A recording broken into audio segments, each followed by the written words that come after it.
Hello students, welcome to your online EVS class. Today we will do chapter 20 Air we breathe. हम इस chapter में ये पढ़ेंगे कि जो हम एयर को ब्रीथ करते हैं, सांस लेते हैं, जो हम उसके लिए हमें कैसी एयर चाहिए या एयर के क्या क्या यूजेस होते हैं, एयर कैसे बनती है, एयर में क्या क्या चीज़ें होती हैं, ये सारी चीज़ें हम इस चैप्टर में पढ़ेंगे।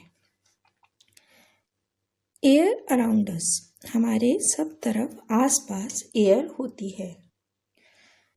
और एयर अराउंड अस का मतलब हमारे आसपास जो एयर है, हवा है, वो कैसी होती है और उसका हम क्या क्या करते हैं।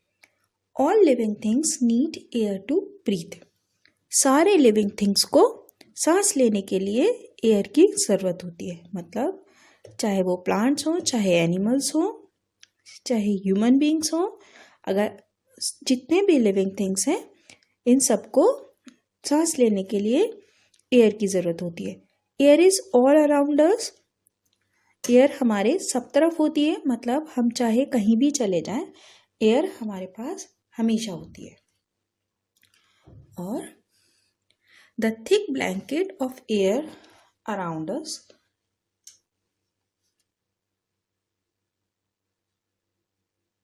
the thick blanket of air that surrounds our planet is called atmosphere. जो हमारे सब तरफ एयर है, उस जो हमारे प्लैनेट पर सब तरफ एयर है, उसको एटमॉस्फेयर बोलते हैं। मतलब हम चाहे कहीं भी जाएं, हमारे सब तरफ एयर हमेशा होती है, तो उस एयर को हम बोलते हैं एटमॉस्फेयर। मतलब इसका मतलब ये हुआ कि एटमॉस्फेयर हम चाहे कहीं पर भी हों, हमारे अर्थ प्लैनेट पर, तो एयर हमेशा होगी और उसको हम बोलेंगे atmosphere. Our atmosphere is a mixture of gases, और जो एटमॉस्फेयर है उसमें जो गैसेस है वो मिक्सचर में है। मिक्सचर का मतलब सब एयर में ऐसा नहीं है सिर्फ ऑक्सीजन ही है, अलग अलग तरीके की गैसेस है। The oxygen present in the air supports life on earth, और जो एयर में ऑक्सीजन है उसकी वजह से अर्थ पर लाइफ पॉसिबल है, क्योंकि सांस लेने के लिए एयर में ऑक्सीजन की ज़रूरत होती है। तो जो एनिमल्स होते हैं उनको ऑक्सीजन की ज़रूरत होती है, और जो प्लांट्स होते हैं उनको कार्बन डाइऑक्साइड चाहिए। All living beings need air oxygen to survive, जितने लिविंग थिंग्स हैं सर्वाइव करने के लिए, मतलब जिंदा रहने के लिए ऑक्सीजन की ज़रूरत होती है।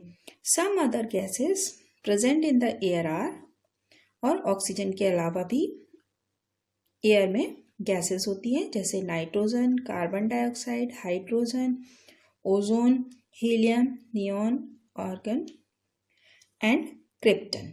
तो ये सारी गैसेस होती हैं। ऑक्सीजन के अलावा कितनी गैसेस हो गई? 1 2 3 4 5 6 7 8। तो ये सारे नेम्स आप लर्न करोगे कि कौन कौन सी गैसेस होती है। कौन सी होती है? नाइट्रोजन होती है, कार्बन डाइऑक्साइड होती है, हाइड्रोजन होती है, ओजोन, हीलियम, नियॉन, आर्गन और krypton. Apart from these gases there is air also has dust, smoke and water vapour. और गैसेस के अलावा एयर में डस्ट पार्टिकल्स भी होते हैं, स्मोक भी होती है और वाटर वेपर भी होता है। तो स्टूडेंट्स, आपको कैसे पता चलता है कि एयर में डस्ट भी है? जब आप देखते हो, जब बहुत तेज़ हवा आती है तो उसके साथ डस्ट आ जाती है आपके घर में, इसका मतलब उसमें एयर थी, है ना। और स्मोक, धुआं भी होता है। तभी तो अभी जैसे दिवाली फेस्टिवल पे बोला गया कि आपको पटाखे नहीं चलाने, क्रैकर्स क्रैक नहीं करने। इसका मतलब क्यों बोला गया? क्योंकि जो आप पटाखे चलाते हैं तो उसकी जो स्मोक होती है वो एयर में मिक्स हो जाती है। तो डस्ट भी होती है, स्मोक भी होती है और वाटर वेपर भी होता है। और वाटर वेपर कैसे पता चलता है एयर में है या नहीं? जैसे जब रेनी सीजन होता है तो हम कोई भी चीज़ खुली हुई रख देते हैं, जैसे आपने बिस्किट रख दिया तो वो कैसा हो जाता है? बहुत सॉफ्ट हो जाता है, वो क्रंची नहीं रहता है। है ना। इसका मतलब एयर में, क्योंकि आपने तो उसके ऊपर पानी नहीं डाला तो उसमें पानी कहाँ से आ गया, वो सॉफ्ट कैसे हो गया, क्योंकि उसने एयर में जो वाटर वेपर था उसको एब्जॉर्ब कर लिया।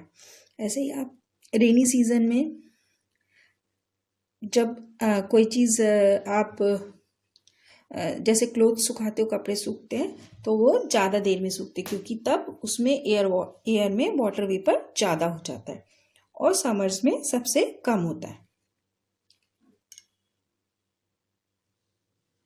The amount of water vapour present in the air is called humidity.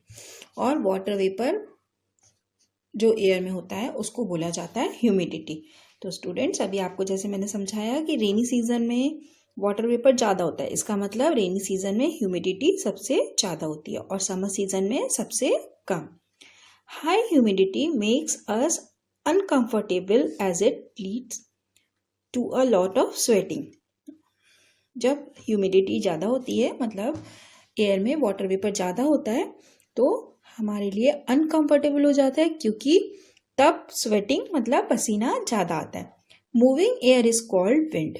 और जब एयर मूव कर रही है धीरे धीरे, मतलब एयर चल रही है, जब हमें फील हो रही है एयर, तो उसको हम बोलते हैं wind. And fast and strong wind is called storm. और जब बहुत तेज तेज हवा चल रही है, जब आप देखते हो कि ट्रीज की लीव्स टूट जाती है और आपने डोर अगर खुला हुआ है तो वो एकदम से अपने आप बंद हो गया अगर आपने स्टॉपर नहीं लगा रखा है, तो ये सब कब होता है, जब स्टॉर्म्स आता है। मतलब बहुत तेज हवा जब आती है, बहुत फास्ट स्ट्रॉन्ग हवा होती है, तब हम उसको बोलते हैं स्टॉर्म। और gentle and pleasant wind is called breeze. और जब धीरे धीरे हवा चलती है, जो हमें अच्छी भी लग रही होती है धीरे धीरे हवा, तो उसको बोलते हैं ब्रीज। मतलब अगर जब एयर हमें फील हो रही है, चल रही है, मतलब चल रही है कैसे पता चलता है, जैसे आप देखोगे जो क्लोथ्स आपने सुखा रखे हैं, जो प्लांट्स की लीव्स हैं वो मूव कर रही है, इसका मतलब एयर चल रही है। और जब बहुत तेज चल रही है तो आप उसको स्टॉर्म बोलोगे, सिर्फ चल रही है तो विंड बोलोगे। तो स्टॉर्म में भी ब्रीज एयर आपकी चल रही होती है और ब्रीज में भी चल रही होती है। तो अगर चल रही है तो हम उसको विंड बोलेंगे, है ना। लेकिन बहुत तेज तेज चल रही है तो हमने उसको बोल दिया स्टॉर्म, और धीरे धीरे चल रही है तो ब्रीज। तो moving air is called wind. चलती हुई हवा को विंड बोला जाता है। बहुत तेज है तो स्टॉर्म है, और धीरे धीरे चल रही है तो ब्रीज। Uses of air. अब एयर की जरूरत क्या क्या है, क्या क्या उपयोग होते हैं एयर के। We need air for breathing. सबसे मेन चीज एयर हमें चाहिए ब्रीथ करने के लिए, सांस लेने के लिए। All living things inhale oxygen and exhale carbon dioxide.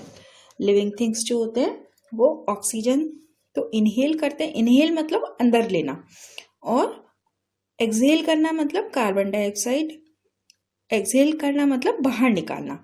तो जब हम सांस लेते हैं तो एक बार हम अंदर की तरफ सांस लेते हैं, एक बार बाहर की तरफ लेते हैं, एयर को हम बाहर करते हैं। तो जब हम अंदर ले रहे हैं तो इनहेल, और बाहर कर रहे हैं तब exhale. Oxygen present in air when inhaled helps in burning our food and energy is produce. जब हम ऑक्सीजन अंदर लेते हैं तो हमने जो खाना खाया होता है उससे हमें एनर्जी मिलती है।